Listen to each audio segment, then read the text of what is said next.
Late night stories. Chainsaw in an elevator. Here's the story of the infamous chainsaw elevator prank, told from the perspective of the man wielding the chainsaw. It was just another night of mischief. I'd been hired as the centerpiece of a prank designed to scare the living daylights out of some unsuspecting souls.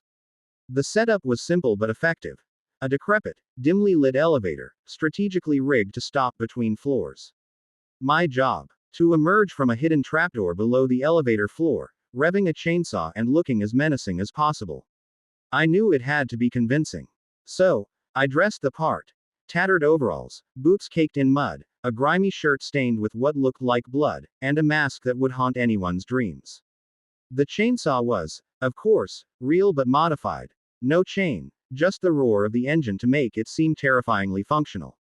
As I crouched in the small, claustrophobic space beneath the elevator, I could hear faint chatter from the group inside. Most people, as it turned out, weren't expecting anything unusual, they were just trying to get to their floor. Little did they know that their descent was about to become a horror show. The signal came: a slight shudder in the elevator and the abrupt halt that was pre-programmed into the system. The chatter turned to confused murmurs, followed by uneasy silence. Perfect. I waited a beat, letting the tension build. Then, with a practiced motion, I pushed open the trapdoor. The moment their eyes met mine, I revved the chainsaw hard. The guttural roar filled the enclosed space, amplified by the steel walls. The reaction was immediate. Screams erupted, some high-pitched, others guttural. One guy jumped back so hard he hit the wall, his phone flying out of his hand. A woman clutched her friend, her eyes as wide as saucers.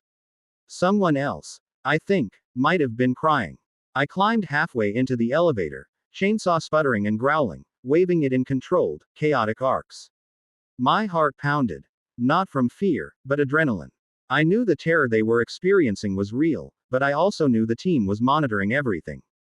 After a few long, excruciating seconds, I cut the engine, let the silence settle in, then pulled myself back down through the trapdoor. The elevator resumed its descent, leaving the passengers shaken. It's Jermal. He has the power of positivity. It was a crisp Saturday evening, and the studio audience was electric with anticipation. Among the contestants on hole in the wall stood Jermal, a big-boned, middle-aged black man with a contagious smile and an air of quiet confidence. Jermal wasn't the usual athlete you'd expect to dominate this competition, but his energy lit up the room as he waved to the crowd. As the first wall approached, Jermal steadied himself. The cutout was a simple star shape, and Jermal had to leap slightly and contort his body. With surprising agility for his size, he nailed it. The crowd erupted into cheers, and Jermal pumped his fist, clearly feeling the rush. "That's how you do it," he exclaimed with a booming laugh, walking back to his team with his chest puffed out.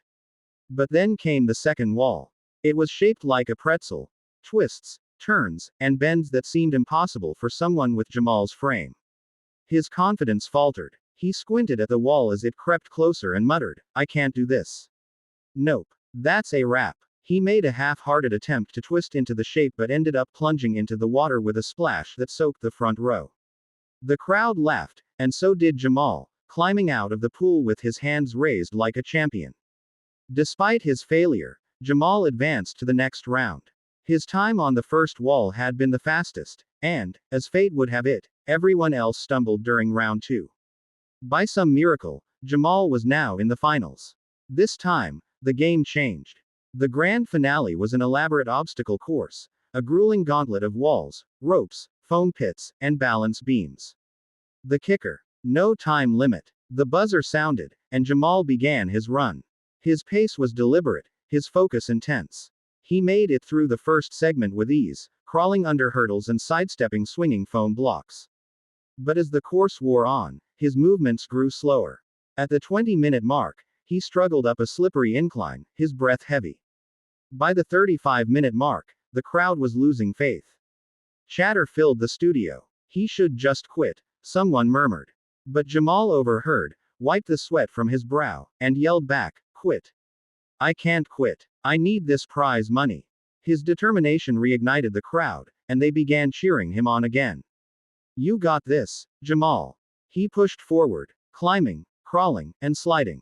After 2 grueling hours, He reached the halfway point of the course but couldn't keep going. His foot slipped on a narrow beam, and he tumbled into a foam pit below. The crowd gasped. Jermal lay there for a moment, catching his breath, then slowly pulled himself out, waving to the crowd. Halfway, he said with a sheepish grin. Looking for a high five from somewhere. Finally, someone said, as the next contestant stepped up. All eyes were on her. No one said anything though. The lifeless crowd remained completely deflated after watching Jermal refuse to give up for almost 2 hours.